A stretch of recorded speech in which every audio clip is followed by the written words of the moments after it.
Elsewhere on the continent, the South African President Jacob Zuma has co-chaired the second session of the South Africa-Mozambique Binational Commission in Maputo. Now, the two countries signed a Memorandum of Understanding in the field of transport. They enjoyed bilateral relations dating back to the liberation struggle. Now, the BNC is one of the highest mechanisms governing bilateral ties between these two neighbours, and the agreement was signed on the 13th of December 2011. At the moment, there are about 300 South African companies that are operating in Mozambique in a range of sectors: financial services, energy, hospitality and retail, among others. Right then, let's dig a little deep into the trade and investment relationship between these two countries. Alno Roji is the CEO of the Higher Institute of Science and Technology in Mozambique. He joins us now live from Johannesburg. Thank you for your time tonight, sir. We've heard a lot about Mozambique's debt distress, especially at a very high macroeconomic level. But from your perspective, how has it affected the daily operations of ordinary businesses in Mozambique? It's been challenging. The access to Forex has been a major challenge for business growth and development. And as a result, the focus has been on sustainability due to the lack of foreign exchange at this particular moment. What are the main impediments, though, to bilateral trade between Mozambique and South Africa at the moment? And how can those impediments, in turn, be resolved? The main challenges at this particular moment is actually the positioning of South Africa within the Southern African region. At this particular moment, South Africa is the economic engine within Southern Africa, and Mozambique has a key role to play.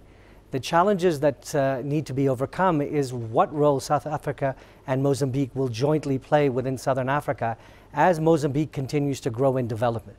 And the major issue there, of course, is how the resources recently discovered in Mozambique will impact on the growth and development of the Mozambican economy.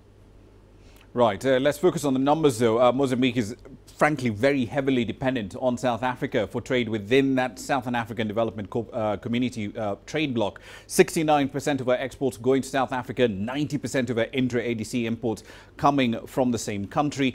How can Mozambique get away from that heavy concentration risk of trade with South Africa? Well, Mozambique has got to develop and strengthen its ties and become its own economic engine.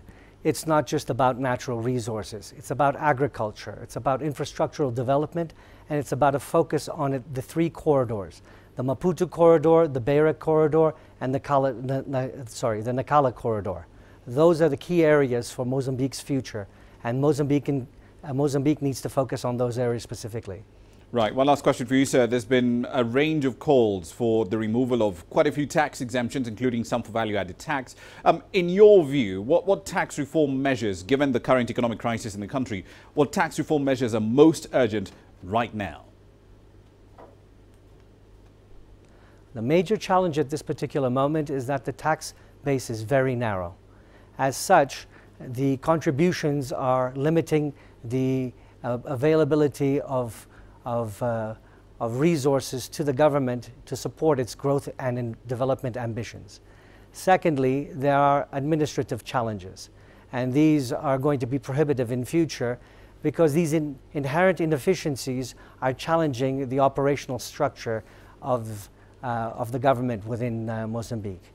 And third, the tax at this particular moment, it's very high and it's prohibitive to business growth and development. So these three areas need to be focused on if Mozambique is going to create the economic environment necessary to allow for continued growth and development of business in the country. Indeed. We'll leave it there for the time being. Thank you very much for your time this evening, sir.